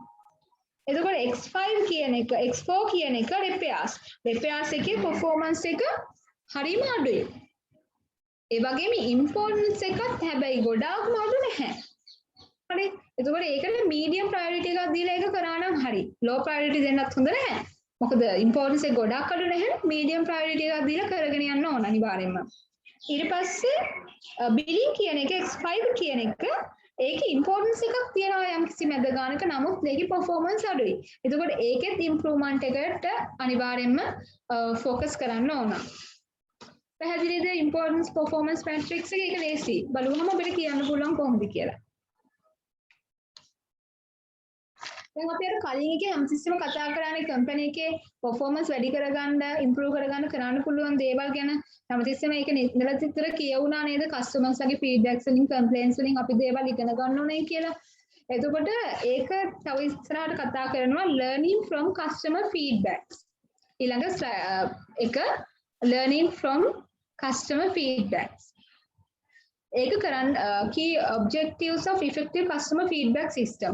අපි effective customer feedback system එක පවත්වාගෙන යාමේ objectives තුනක් තියෙනවා. හරිද? පළවෙනි එක තමයි assessment and benchmarking of service quality and performance. benchmark එක මිනුම් දණ්ඩම්. assessment and benchmarking of service quality and performance. Learn how well a firm performed in comparison to its main competitor. Competitor සාපේක්ෂව අපේ firm එක කොච්චර perform කරනවද කියලා අපිට දැනගන්න පුළුවන්. හරි. එතකොට in comparison to previous years competitors වල විතරක් නෙමෙයි. අපේ කියන්නේ කලින් අවුරුදු වලට සාපේක්ෂව දැන් කොහොමද? ඒක අපිට quarterly යෝග කරන්නත් පුළුවන්, monthly කරන්නත් පුළුවන්. feedback system එකෙන් generate වෙන data අනුව අපිට ඒක හඳුනා ගන්න පුළුවන්. එතකොට මේකේ පළවෙනි අරමුණ තමයි assessment and benchmarking of service quality and performance. එතකොට ඒ අනුව අපිට තියෙන එක අපේ strategies හදාගෙන අපේ company එකේ performance improve කරගන්න උදව් කරගන්න පුළුවන්. දෙවෙනි එක තමයි දෙවෙනි ඊළඟ slide එකේ ගොඩක් වෙලාවට ඕකේ අර ප්‍රධානම හේතුව අර competitors ලගේ එක්ක compare කරන්න උදව් වෙනවා. දැන් අපි comment එකක් දෙනකොට customers ලා feedback දෙනකොට තේරෙනවනේ අපේ මොනවද අඩුපාඩු කියලා. සහ ඒගොල්ලෝ බලාපොරොත්තු වෙන්නේ. එතකොට සමහර විට ඒවා අනිත් companies දෙනවා නම් හරිම කියන්නේ හොඳ නැහැ threat එකක්. ඒ හින්දා ඒක ප්‍රධාන reason එකක්. feedback system එක. ඊළඟට දෙවෙනි එක customer driven learning and improvements. customer driven හැමතිස්සෙම customer පැත්තට යොමු වෙච්ච driven learning and improvements. ගොඩක් වෙලාවට අපිට customers ලගෙන් දේවල් ඉගෙන ගන්න පුළුවන්. we can understand what customers really value. ඇත්තටම customers මොනවද value කරන්නේ කියලා දැනගන්න එයාලගේ හිතේ තියෙන දේවල් එළියට ගන්න අපිට මේ feedback systems යොදා ගන්න පුළුවන්. නැත්නම් customers අපේ service firm එකට ඇවිල්ලා යයි. සමහර විට හිත නරක කරගෙන යයි. ගිහිල්ලා තන කියයි. ඒකට අපි දන්නේ නැහැනේ ඇත්තටම ඒගොල්ලෝ ඒ කියන්නේ එයාලගේ ඇත්තටම value කරේ මොකද්ද කියලා. එතකොට මේක අපිට ගොඩක් උදව් වෙනවා customers ලගෙන් දේවල් ඉගෙන ගන්න. customer really value and what they like to have. යාලා මොනවද අපේ service firm එකෙන් ගන්න කැමති කියන දේවල් අපිට දැනගන්න උදව් වෙනවා. ඊළඟට තුන්වෙනි එක තමයි අපි දෙවෙනි එකට because sometimes what they expect could be entirely different with what you believe. දැන් මෙහෙමනේ අපි හැමතිස්සෙම service අපි හිතමු අපි තමයි service provider. එතකොට අපි හැමතිස්සෙම ඔළුවේ වැඩ කරන්නේ මොනවා කිව්වත් අපි තියන ලාභ ලබන්න. එතකොට ඒ වගේ දේවල්නේ cost reduction වෙන්න පුළුවන්. ඒ වගේ දේවල් ඔළුවේ වැඩ කරන වෙලාවක සමහරවිට අපි මේ mindset එකෙන් හිතනවා customer අපි දුන්න service එක අනිවාර්යෙන් satisfy වෙන්නේ නැති කියලා. නමුත් අපි දන්නේ නැහැ customer මොනවද ඇත්තටම මේ හිතාගෙන කියන්නේ බලාපොරොත්තුනේ කියලා. It could be entirely different with what you believe. ඔයා විශ්වාස කරන දේ සම්පූර්ණයෙන්ම වෙනස් වෙන්න පුළුවන්. customers හිතපොද අපි උදාහරණයක් විදිහට ගමු. customer කෙනෙක් restaurant hotel එකකට එනවා. එතන ඉන්න manager හිතනවා customer හැම customer කෙනෙක්ම මේකට එන්නේ meal ආහාර ගන්න. හරි meal එකට කියලා. for the meal. එහෙම දාගන්නකො customer may come to the hotel. Manager thinks that he comes to have a meal. හැබැයි එයා ඇත්තටම ආවේ social interaction එකකට. කට්ටියත් එක්ක එකතු වෙලා පොඩ්ඩක් අර මනස රිලැක්ස් කරගන්න එහෙම හේතුවක නැතුව මේ කැම කාලේ යන නෙමෙයි. එතකොට බලන්නකෝ ඒ වගේ කස්ටමර් කෙනෙක්ට අපි ගැලපෙන විදිහට සර්විස් ස්කේල් එක කියන්නේ එන්වයරන්මන්ට් එක එතන ඉන්න එම්ප්ලොයිස්ලාගේ බිහේවියර් එක ඒව හරියට හදලා තිබුණේ නැත්නම් ඒ කස්ටමර් සැටිස්ෆයි වෙන්නේ නැහැ හොඳට කෑම දුන්නයි කියලා. හින්දා හැමතිස්සෙම කස්ටමර්ගේ ෆීඩ්බැක්ස් එක යන්න ඕනේ. යා බලාපොරොත්තු වෙන්නේ මොනවද කියන දේ හරියට තේරුම් ගන්න ඕන. ඊට පස්සේ අපි දෙවෙනි කතා කරා දැන් තුන creating a customer oriented service culture. creating a customer oriented service culture. මේක හරිය වැදගත්. මුළු සර්විස් ෆර්ම් එකම කස්ටමර් ඔරියන්ටඩ් වෙන්න ඕන. කස්ටමර් ඔරියන්ටඩ් ඒ කියන්නේ ඒ හැමති කියන්නේ පොඩි කියන්නේ ලිපිකරුවගේ ඉඳන් ඊළඟට ක්ලීනින් කරන කට්ටිය වෙන්න පුළුවන්. ඊළඟට වේටර්ස්ලා ඒ හැමෝම කස්ටමර්ස්ලා ගැන හිතන. එයාලට හොඳ සේවාවක් දෙන්න. එයාලගේ අවශ්‍යතා හරියටම ඉෂ්ට කරන්න බැඳුණු කට්ටියක් වෙන්න ඕන. ඒ කියන්නේ එයාලා හැමතිස්සෙම හිතන්නේ කස්ටමර් සැටිස්ෆයි කරන්න. ඒ වගේ ඒක දැන් කාලාන්තරයක් තිස්සේ එහෙම කරලා මැනේජර්ස්ලා ඒවට මොටිවේට් කරලා එම්ප්ලොයිස්ලාගේ ඔළුවේ හැදලා තියෙනවනේ. ඒක කියන්නේ එහෙම මොටිවේෂන් එකක් තියනවානේ යාළුවට. එහෙම ඒක දිගට යනකොට ඒක කල්චර් එකක් බවට පත් වෙනවා. ඒක පුරුද්දක් වෙනවා. ඒක අමුතෙන් කියලා බලෙන් කරවන්න දෙයක් වෙන්නේ නැති කාලට ඒකපත් වෙනවා. එතකොට අපි ඒකට කියනවා කස්ටමර් ඔරියන්ටඩ් සර්විස් කල්චර් එකක් කියලා.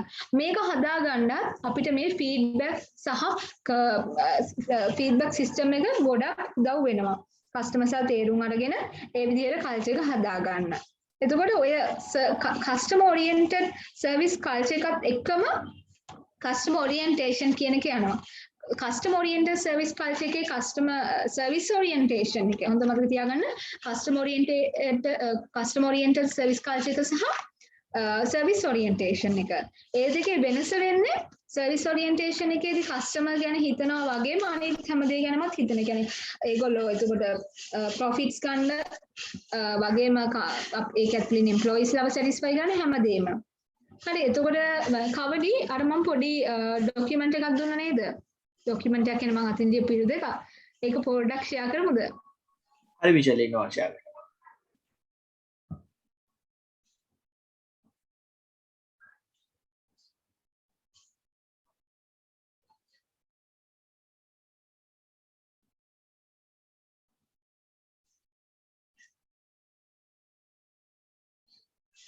පේනව නේද? පේනව නේද? මේ ඕක මේ සර් කිව්වා ඕක මේ සයිමන් ටේකින් කවර් කරේ කිව්වා කියන්නේ සයිමන් ටේකින් තමයි කවර් කරේ. එතකොට නෝට් එකට දුන්නේ නැහැ ඔය සර්විස් ඔරියන්ටේෂන් කියන එක. නමුත් ඒක ලෙක්චර් එකේ මෙන්ෂන් කරා. ඒ නිසායි මම මේ රීඩින්ග් එකෙන් හොයාගත්තේ. ඔයාලා ඔක ලියා ගන්න. මේ ඕක SS එකක් හරි ගහගන්න. මේ එතකොට ඔය සර්විස් ඔරියන්ටේෂන් එක කියලා කියන බලන්නකො නිර්වචනේ an organization wide embracement of a basic set of relatively enduring organizational policies, practices and procedures intended to support and reward service giving behaviors that create and deliver service excellence. ඒතකොට හැම එකක්ම service excellence එකක් හොඳ service excellence එකක් දෙන්න තමයි මේ හැදිලා තියෙන එකේ practices policies, procedures. The service oriented organizations engage in service giving practices. Service giving practices කියලා කියන්නේ හැමතිස්සෙම service එකේදී customer ගේ needs fulfill කරනවා, ඊළඟට help කරනවා, යාළුවෙක් හොඳට interact වෙනවා. එතකොට ඒවා. And that reflect the belief that service excellence is a strategic priority and that service significantly impact on the creation of superior value. එතකොට ඒ වගේ ෆර්ම් එකක් හැමතිස්සෙම කස්ටමර්ස් ලාගේ need satisfy කරනවා. ඒකට priority එකක් දීලා තියෙනවා. එතකොට අනිවාර්යෙන් එයාලා superior value එකක් දෙන තත්ත්වයටපත් වෙනවා. කියන්නේ ඒගොල්ලෝ superior value එකක් දෙනවා. එතකොට superior value customers ලා satisfy වෙනවා. සහ ඒක automatically competitive advantage එකක් බවට පත් වෙනවා. සහ ෆර්ම් එකේ වර්ධනයට ඒ විතරක් නෙමෙයි profitability එකට. හරි එතකොට customer satisfy කරලා විතරක් හිටියාම කියන්නේ customerට ගේ needs fulfill කරලා culture එකක් බවට පත් වෙලා ඒ දේවල් වෙන අතර profit එකක් වැඩි වෙනවා. ඒක service orientation කියන්නේ ඕක. අපි අර customer oriented කියන්නේ concerned with bringing the voice of customer into the organization, focusing on customer needs. හරි එතකොට අන්තිමට වෙන්නේ ඕක profitability එකත් හම්බ වෙනවා. ඊළඟ එකට යමුකෝ. ඊළඟ පිටුවට. හරි. ඕකේ කියනවා සර්විස් ඔරියන්ටේෂන් එකේ ඩයිමෙන්ෂන්ස් කිහිපයක් තියෙනවා. ඒ කියන්නේ සර්විස් ඔරියන්ටේෂන් එක ඒ කියන්නේ හැදලා තියෙන සර්විස් ලීඩර්ෂිප් එකේ ෆර්ම් එකේ ඉන්න ලීඩර්ෂිප් එකේ තියෙන ප්‍රැක්ටිසස් ඊළඟට සර්විස් එන්කවුන්ටර් ප්‍රැක්ටිසස් එන්කවුන්ටර් වෙනවා කියන්නේ කස්ටමර්ස් එක්ක ඉන්ටරැක්ට් වෙනවා. එතකොට ඒකෙදි එයාලා අනුගමනය කරන ප්‍රැක්ටිසස් HRM එක කොහොමද රික්‍රූට් කරගන්නේ ට්‍රේනින් කරන්නේ ඊළඟට සර්විස් එකේ සර්විස් සිස්ටම් ප්‍රැක්ටිසස් ෆේලියර් කොහොමද නිවැරදි කරන්නේ ඊළඟට ටෙක්නොලොජි එක කොහොමද කමියුනිකේෂන් කොහොමද යන්නේ ඒ ටික ඔය හැම එකක්ම ඕගනයිසේෂන් එකේ සර්විස් ඔරියන්ටේෂන් එකට බලපාන දේවල්. එතකොට ඒ සර්විස් ලීඩර්ෂිප් ප්‍රැක්ටිසස් වල සර්වන්ට් ලීඩර්ෂිප් කියන එක සර්වන්ට් ලීඩර්ෂිප් කෙනෙක් කියලා කියන්නේ හැමතිස්සෙම එයාගේ කාර්යය එයා කරලා පෙන්නනවා. හරි? ඒ කියන්නේ අනිත් කෙනෙක්ට ඇඟිල්ල දික් කර කර කියන්නේ නැහැ එයා කරලාම පෙන්නනවා. ඒ වගේ කෙනෙක් තමයි සර්වන්ට් ලීඩර්ෂිප් කෙනෙක් කියන්නේ. ඊළඟට සර්විස් විෂන් එක හැමතිස්සෙම reinforce the importance of service quality and customer satisfaction. ඒ දේවල් මත තමයි සර්විස් එකේ විෂන් එක හැදිලා තියෙන්නේ. ඔක නිකන් කියව ගන්න මේක අසයින්මන්ට් එක මම හිතන්නේ කරා වෙන්නේ නැති අපිට අසයින්මන්ට්ස් නැහැනේ අපිට ස්ලයිඩ්ස් අපි හැමෝගාවම presentations ටික ඒකයි මම දැන් මේ සර් මෙන්ෂන් කරපු හින්දා ඔක SS එකක් ගහලා පස්සේ නෝට් එකට ඇඩ් කරගන්න. අපි ඊළඟට යන් කවඩි. ඔයාලා මේ ගත්ත නේද SS එක? ඔව් ගත්තා. හරි. අපි ඊළඟට යමු.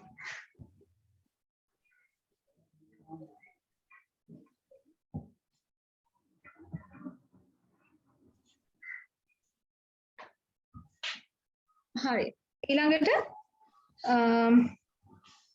දැන් අපි බලමු service satisfaction information systems.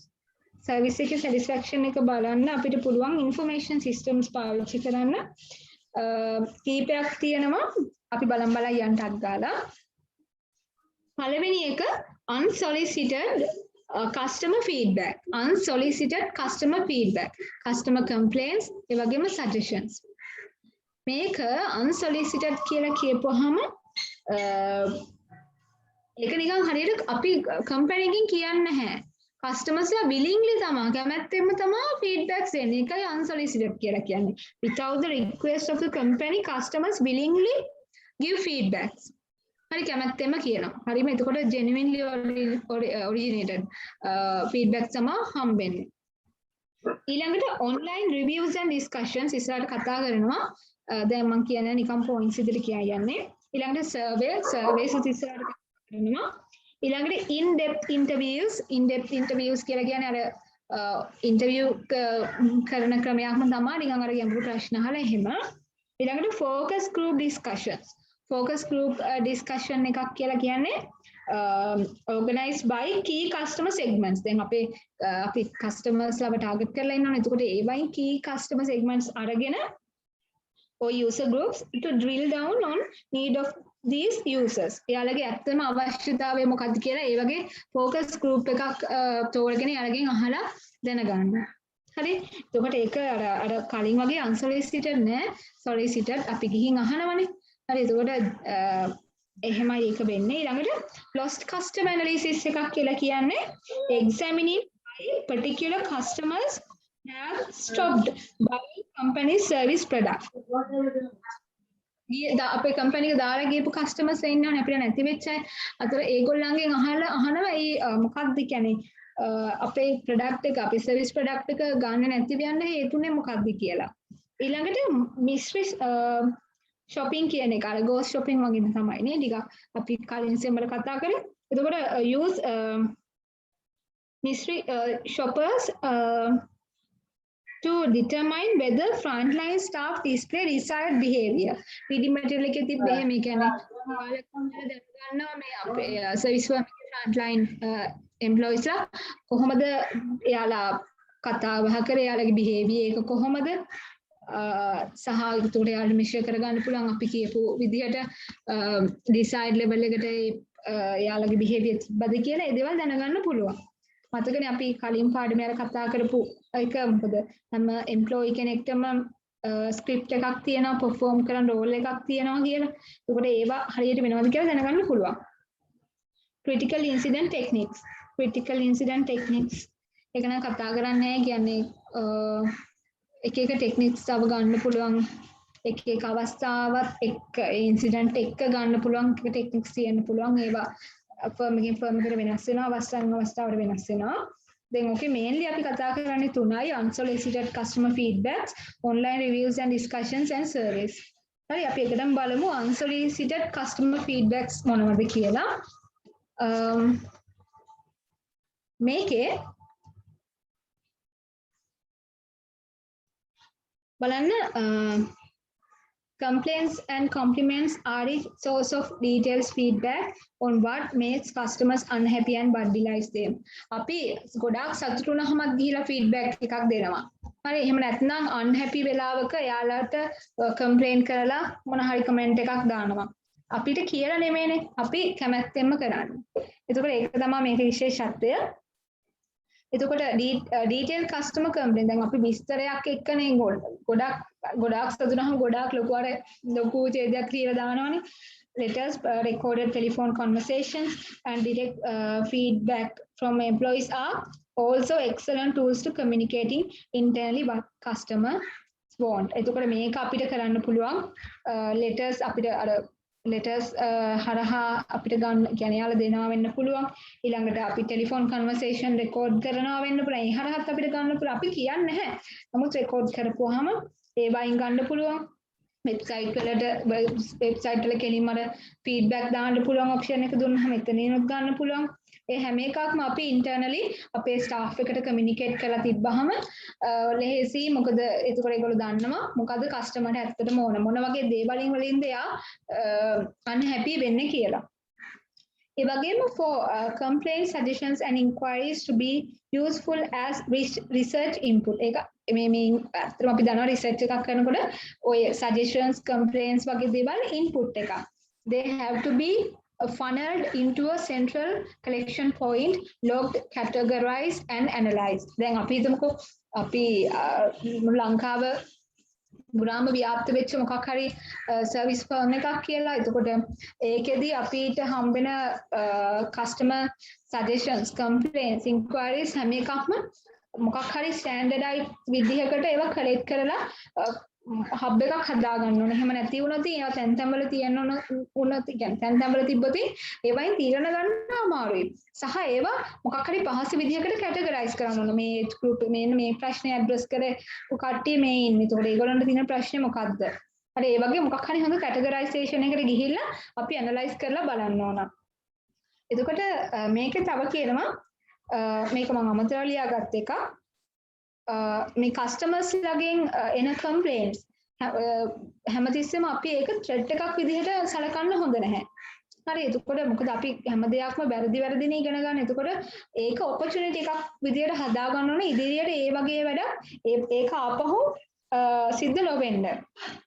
එතකොට අපිට පුළුවන් ඒක prevent from reoccurring. ඒක නැවත නැවත සිදු වෙන එක වළක්ව ගන්න පුළුවන්. එතකොට තව එකක් තමයි දැන් එයාලා අපිට කම්ප්ලේන් කරේ නැතුව ඒගොල්ලෝ හිතේ තියන් හිටියොත් අපි දන්නේ නැහැනේ. එයාලා හිතේ තියා. එතකොට මේ එයාලට කියන්නේ ඒක කියන්න ඔපචුනිටි එකක් අපි උදා කරලා දෙනවා. ඒගොල්ලෝ ගිහිල්ලා FB වල දාලා හැමතැනම කියනට වඩා අපි ඒක ඒ කියන්නේ එහෙම FB වල දානවා කියන්නේ අපි හිතමු අපේ වෙබ්සයිට් එකේ දැම්මොත් අපිට දැනගන්න පුළුවන්නේ. එතකොට ඒක අපි හැමතිස්සෙම ස්ට්‍රෙට් එකක් විදිහට සලකන්න හොඳ නැහැ. ඒක ඔපචුනිටි එකක් කරගෙන අපි ඒකෙන් ඒකේ තියෙන දුර්වලතාවය නැති කරන්න ඕන සහ එකම එක ආපහු වෙන්න දෙන්න හොඳ නැහැ. වැරදි වලින් අපි ඉගෙන ගන්න ඕන can learn from the mistakes. ඒගොල්ලෝ කිව්වොත් විතරයි අපි දැනගන්නේ. එහෙම නැත්නම් අපි දැනගන්නේ නැහැ. ඊළඟ එක. ඕකේ ඔය ටික තමයි කතා කරන්න තියෙන්නේ. ඒ ටික තමයි. දෙවැනි එක online reviews and discussions. මේකෙදි කිසිම රිසර්චර් කෙනෙක් ඉන්වෝල්ව් වෙන්නේ නැහැ. හරි රිසර්චර් කෙනෙක් ඉන්වෝල්ව් වෙන්නේ නැහැ. ඩිස්කෂන් ගෲප්ස් හදන්නේ. දැන් මම දැක්කා මේක හැබැයි ඒක ප්‍රොඩක්ට් එකකට ඒක එහෙනම් මම නොකිය ඉන්නම් ඒක ප්‍රොඩක්ට් එකකට මම දැක්ක එකක් FB එකේ අපි ඔන්තරම් දැකලා ඇති අපි හිතමු මොකක් හරි හොටෙල් එකක් කියලා. එතකොට යාළගේ කමියුනිටි එක එකතු කරලා හදපු ගෲප් එකක් තියෙනවා.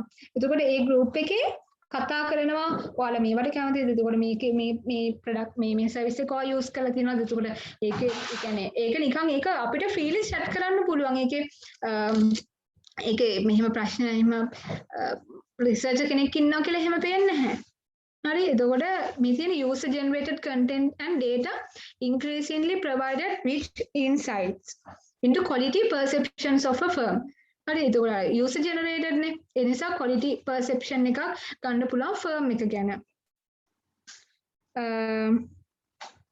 එතකොට මේක හරිම genuine. අපි දැන් online නේ අපි කියන්නේ අපි කෙලින් කියනවා වගේ නේ. එතකොට ඕන දෙයක් අපි type කරලා දාන. එතකොට කිසි ප්‍රශ්නයක් මාර genuine සහ authentic accurate ගතිය වැඩි නිවැරදි ගතිය වැඩි.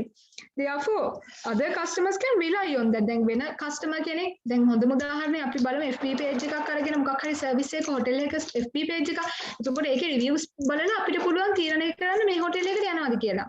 හරි එතකොට කිසිම බයස් ගතියක් නැහැනේ. ජෙනුයින් කස්ටමර්ස්ලා ඒගොල්ලන්ගේ එයාලගේ තිබ්බ يعني එයාලගේ අයිඩියාස් ඒවල මේ ටයිප් කරලා දාන්නේ. එතකොට අපිට ඒ වෙනත් කස්ටමර්ස්ලාට ඒ තියෙන දේවල් මත රිලයි වෙන්න පුළුවන්. This is an important source of information for other customers and the company as well. අනිත් කස්ටමර්ස්ලා වගේම අපිට කම්පැනි එක විදිහට අපිට මොකද අපිට ඒ දේවල් වලින් අපේ තියෙන weak points හදාගන්න පුළුවන්. අපි වැඩි දියුණු කරන්න තියෙන තැන් හදාගන්න පුළුවන්. අපේ quality එක maintain කරන් යුතු තැන් ඒ විදිහට maintain කරලා යන්න පුළුවන්. එහෙම කරන්න පුළුවන්. And collect meaningful insights by analyzing these data. This is also not a high cost procedure as conducting survey. දැන් මේකත් දැන් online අපිට comments දාන්න දෙන එක මේ ඇත්තටම මේ එහෙම ලොකු cost එකක් යන එකක් නෙමෙයි. හේතුව discussions උත් එහෙමයි නිකන් පොඩා ඩිස්කෂන් එකක් ඇති කරන එක පොස්ට් එකක් යන එකක් නෙමෙයි. හේතුව දැන් සර්වේ එකක් කරන්න ගියාම අපිට සෑහෙන ඒකට වෙනම ක්‍රූ එකක් අපිට allocate කරන්න වෙනවා. නමුත් මේකේ එහෙම නැහැ. කොස්ට් එක අඩුයි. This is also unsolicited and unsolicited. මේකත් ඇත්තටම රිසර්ච් කෙනෙක් නැහැ. ඒ කියන්නේ කම්පැනි එක කියලා නෙමෙයි ඔටෝමැටිකලි කරගෙන යන එකක්. Online monitoring tools combined with big data analytics allow real-time sensing of information. හැබැයි මේකට අපිට link කරන්න පුළුවන් online monitoring tools අනිවාර්යෙන්ම. reviews ගන්නකොට ඒවා monitor කරන්න මොකක් හරි තියෙන පැත්තකට online monitoring tools අපිට මේකට connect කරන්න පුළුවන්. with conventional tools වලින් විතරක්ම අපිට මේක analyze කරන්න බෑ. හේතුව මේක ලොකු අර big data analytics එකකට යනවා. ඒ කියන්නේ හැම පැත්තෙම දැන් පිටරට වලින් එන්න පුළුවන් කමෙන්ට්ස්. එතකොට ලොකු දැන් සෝෂල් මීඩියා එකේ යූසේජ් එකත් එක්ක බලනකොට අපිට ලොකු ප්‍රමාණයක data එකතු වෙනවා big data. එතකොට ඒ නිසා අනිවාර්යයෙන්ම conventional අපි සම්ප්‍රදායිකව data analysis කරන්න ගන්න සම්ප්‍රදායික ක්‍රම ඒව හරියන්නේ නැහැ. ඒ නිසා හැමතිස්සෙම මේකට අර මේ මොකක් හරි හොඳ information technological applications softwares මොන හරි දාලා අපිට මේක analyze කරන්න සිද්ධ වෙනවා. එතකොට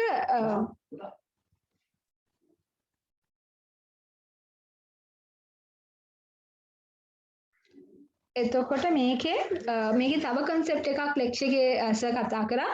ඒ තමයි netnography කියලා. netnography ලියාගන්නේ netnography. මේකෙදි වෙන්නේ මේක නිකන් ethnography තියෙනවා. ethnography මේක මේ netnography net කියන එක ethnography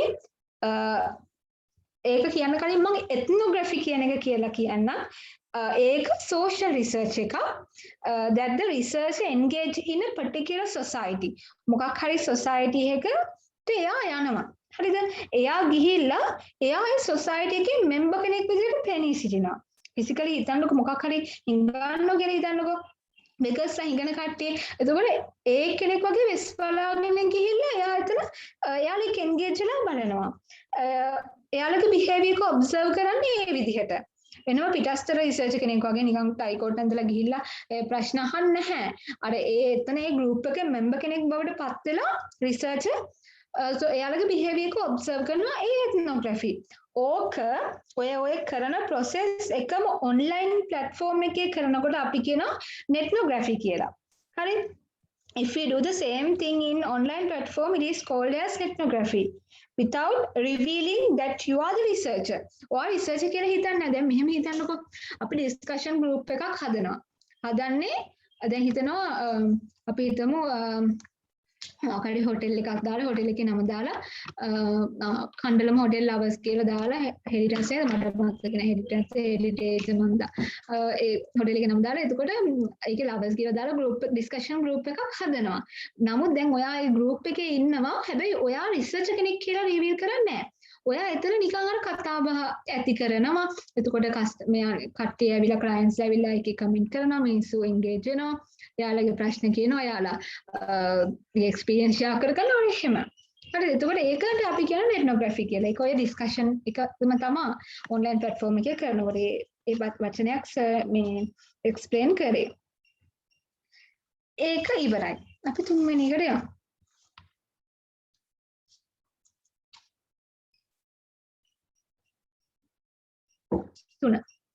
තුන තමයි total market annual and transactional surveys survey කරන එක. අපි හොඳටම දන්න එක. එතකොට surveys අපිට කරන්න පුළුවන් total market surveys. එහෙම නැත්නම් annual surveys කියලා කියනවා. මේක service එකේ හැම පැත්තක්ම cover වෙන විදිහට lengthy questionnaire එකක් හදලා කරන survey එකක්. measure satisfaction with all major service processes. all major customer service processes and products හැම එකක්ම cover වෙන විදිහට. හරි? එතකොට මේක the level of measurement is usually high. මේක ගොඩක් අර lengthy question එකක් හදලා ඒක measurement එක ගොඩක් ලොකුයි. ඒ විදිහට කරනවා නම් total market survey එකක් කියලා අපි කියනවා. survey develop make a survey එකක් කියලා කියන්නේ well developed systematic way to analyze data and prepare the questionnaire so as to achieve the objectives and collect data from a larger sample. දැන් මේ වගේ ලොකු sample එකකින් අපිට data collect කරගන්න නම් to project it to the entire population. අනිවාර්යෙන් මේක focus කරන්න ඕන يعني අපේ entire population අපි පොඩි group එකක් අරගෙන කරොත් ඒකේ effectiveness එක අඩුයි. ඒ හින්දා මේ වගේ ලොකු එකක් කරනකොට ලොකු entire population එක මේ කියන්නේ අපි සාපේක්ෂව ලොකු ප්‍රමාණයක් ආවරණය කරන්න ඕන. ඊළඟට transactional surveys කියලා කියන්නේ transaction එක කියන්නේ transactions කරන වෙලාවට ඒ මත පදනම හරි conduct after customers have completed specific transaction customers ඇවිල්ලා හිතන්නකෝ Toyota එකෙන් Toyota එක ඕන්න හැවෙන මොකක් හරි අපි ගමු සර්විස් එකක් හරි දැන් හිතන්නකෝ ඉතිබර වෙලා එයාලගේ transaction එක ඉවර වුණාට පස්සේ එයාලගේ මොකක් හරි සර්වේ එකක් කරගෙන ප්‍රශ්න අහලා එක්ක මොකක් හරි app based transactional survey tool එකක් වෙන්න පුළුවන් electronic through email එකක් දාලා වෙන්න පුළුවන් question එකක් SMS එකක් යවලා වෙන්න පුළුවන් transaction එක complete වුණාට පස්සේ තමයි ඒක කරන්නේ. හරි මම උදාහරණයක් කිව්වේ. ඊළඟට point of transaction surveys කියලා කියන්නේ අර දැකලා ඇති අර අපි banks වලට ගියාට පස්සේ ගොඩක් වෙලාවට counters වලක් තියෙනවා අර දැන් accounts opening section වල වගේ තියෙනවා නේද අර මූණු පහක් විතර satisfied delighted merely satisfied කියලා ගහලා අර hina වෙන මූණු ගොඩක් කට ඇරලා hina වෙන ඒවා මූණ අබුල් කරන් ඉන්න අර මූණු තියෙන. එතකොට ඒවල අපිට එකක් ටික් කරලා අපේ මේ ඒවල තියෙන කියන්නේ ඒවල satisfaction එක ටික් කරන්න පුළුවන්. එතකොට එහෙම වුණාම ඒක automatically ඒව දවසකට කොච්චර ප්‍රමාණයක් customers satisfy වුණාද කොච්චර ප්‍රමාණයක් dissatisfied කියලා අර පොඩ්ඩක් measure කරගන්න පුළුවන්. ඒක එක්තරා විදිහක point of transaction survey එකක්. On touch screen terminals allows measurement of customer satisfaction on key attributes immediately after the transaction has taken place. Transaction එක transaction type එකක්. ඒකේ අර touch screen terminals පාවිච්චි කරලා තමයි කරන්නේ. මම හයියෙන් කියන් ගියා ඒවා ලේසි හින්දා. ඒ කියන්නේ ඔක තියෙන දේම තමයි අපහොම කිව්වේ. අමාරුයි ඒක අවුලක් නෑ නේද? මම හිතනවා තේරුණා කියලා. ඒක එහෙම ලොකු දෙයක් නැහැ ඒකේ. අවුලක් නෑ. අපි ඊළඟට හරිනේ අපි ඊළඟට යමු.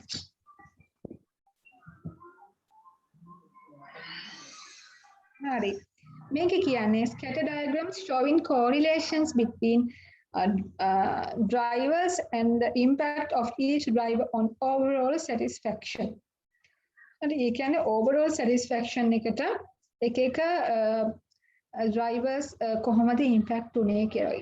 correlation එක. correlation කියන එක අපි කතා කරලා තියෙනව නේද මේ ස්ටැට්ලත් කතා කරනනේ මට නම් මතක නැහැ හරියටම ඩෙෆිනිෂන් එක කියන්න. අර සම්බන්ධතාවය. එතකොට පළවෙනි එක බලන්න high positive correlation. positive correlation එකක් තියෙන්නේ high. overall satisfaction එක හා customer service performance එක අතර තියෙන්නේ positive correlation එක 0.71 තියෙනවා. පොඩ්ඩක් බලන්නකෝ මේකේ අර dots ටික ගිහින් තියෙන විදිය පොඩ්ඩක් linear type නේද? Linearly can observe kind of a linear relationship when improving the service performance and overall satisfaction will increase. ඒ කියන්නේ overall customer performance එක customer ගේ service performance එක වැඩි කරන්න මේ තිරක්ෂය දිගේ බලන්න. එතකොට overall satisfaction එක වැඩි වෙනවා. පොඩ්ඩක් linear type relationship එකක් තියෙන්නේ. ඒ කියන්නේ positive හොඳ මේ සමානතාවයක් තියෙනවා දෙක අතර. එතකොට බලන්න performance on repairs අතර සහ satisfaction එක අතර බලන්න correlation එක අඩුයි low positive correlation 0.31. එතකොට මේකේ අපිට observe කරන්න බෑ linear relationship එකක්. ඒ කියන්නේ මේක relationship එක අඩුයි. ඒක repairs වල performance එක වැඩි කරයි කියලා හැමතිස්සෙම overall satisfaction එක වැඩි වෙන්නේ නැහැ. එතකොට ඒ වෙලාවට අපිට හිතන්න පුළුවන් එහෙනම් හැම කියන්නේ ලොකු ප්‍රමාණයෙන් repair වල performance එක වැඩි කරන්නම හැමතිස්සෙම අවධානය දෙන්න එම ලොකු අවශ්‍යතාවයක් නැහැ තියෙන මට්ටම කරගෙන යන්න පුළුවන්. ඊට වැඩි අර customer ගේ service performance එක ඒක අනිවාර්යයෙන්ම customer satisfy වෙන්න බලපානවා. මේ දේ අපිට ඕකෙන් හොයාගන්න පුළුවන්. ඔය scatter diagram එකෙන් ඔය ස්කැටර් ඩයග්‍රෑම් එක අඳලා කරන එකම අපිට ටේබල් එක කියන්නේ අපිට හොයන්න පුළුවන් correlation coefficient එක දාලා correlation coefficient between key drives and overall satisfaction ඊළඟ slide එක දැන් අපි දැන් මේ ස්කැටර් ඩයග්‍රෑම් එකට මේකේ පුළුවන් correlation coefficient ඒකෙන් බලන්නේ whether there's a strong relationship or not يعني strong relationship එකක් තියෙනවද නැද්ද කියලා තමයි බලන්නේ. දැන් බලන්න correlation coefficient එක installation වලට තියෙන 0.19. එතකොට ඒක ඇත්තටම එහෙම ලොකු relationship එකක් නැහැ. satisfaction ඒ කියන්නේ overall satisfaction එකට. එතකොට අපිට හිතන්න පුළුවන් installation එකට එහෙම එකෙන් customers ලා එහෙම ගොඩක් satisfy වෙන්නේ නැහැ. නමුත් බලන්න customer service එක 0.71 තියෙනවා.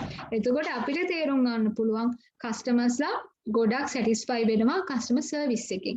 ඒ විතර නෙමෙයි call quality එක එනවා. call quality එක ගැනත් ඒගොල්ලෝ සැලකීමක් වෙනවා කියලා. මේ තාම නෑ බා. පැහැදිලිනේ. ඊට පස්සේ නෑ.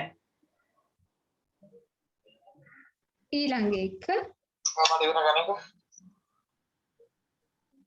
හරි මම ඉවරලා දාන්න. ඊළඟ එක estimated multiple regression model මේක regression analysis එක දාලා අපි සාමාන්‍ය regression එක දාන්නේ අනිත් factors change වෙන්නේ නැතුව තියෙද අපි ගමු මේකේ x1 x2 x3 කියලා දින අර කලින් කතා කරපු drivesම තමයි business process එකේ service process එකේ. එතකොට අපි x1 ගත්තොත් අනිත් factors වෙනස් වෙන්නේ නැතිව කොහොමද මේ අපි installation එක overall satisfaction එකට බලපාන්නේ අනිත් සියලුම සාධක ස්ථාවර තිබියදී installation කියන සාධකය overall satisfaction එකට කොහොමද බලපාන්නේ කියලා තමයි ඕකේ බලන්නේ. එතකොට ඕක ගණනය කරලා අපිට හොයාගන්න පුළුවන් කොහොමද ඒ සම්බන්ධතාවය කියලා. එතකොට ඕකේ R ඔතන තියෙනවානේ the determination of coefficient කියන එක R එක R to the power 2 නේද මම දන්නේ කොහොමද ඒක කියන්නේ කියලා මතක නැහැ explanatory power of the model ඒකනේ R2 කියන්නේ. එතකොට මේකේ මේකේ අපි හිතමු නිකන් උදාහරණයක් විදිහට ඒක ගොඩක් වෙලාවට explanatory power එක ඉන්නේ බිඳුවත් එකත් අතරනේ. එතකොට අපි හිතමු ඒක 0.7 කියලා. එතකොට 70%ක් නේ. එතකොට අපිට කියන්න පුළුවන් 70%ක්ම customer satisfaction එක determine වෙලා තියෙන්නේ මෙන්න මේ factors මත කියලා. ඒ කියන්නේ factors ටිකක් අපි ගන්නවානේ ඒ factors මත කියලා කියන්න පුළුවන්. ඒක ඉතින් අර mathematical scene එකක් තියෙන්නේ. අර scatter diagram එක අපිට ඒක කියන්නේ පෙන්වන්න පුළුවන් ආකාර scatter diagram එකකට දාන්න පුළුවන් correlation coefficient දාන්න පුළුවන්. එහෙම නැත්නම් regression analysis එක run කරන්න පුළුවන්. ඔය ටික තමයි තියෙන්නේ. ඊළඟට අපි කතා කරමු වෙන දවසක 4 වෙනි පාඩම. ඉවරයි.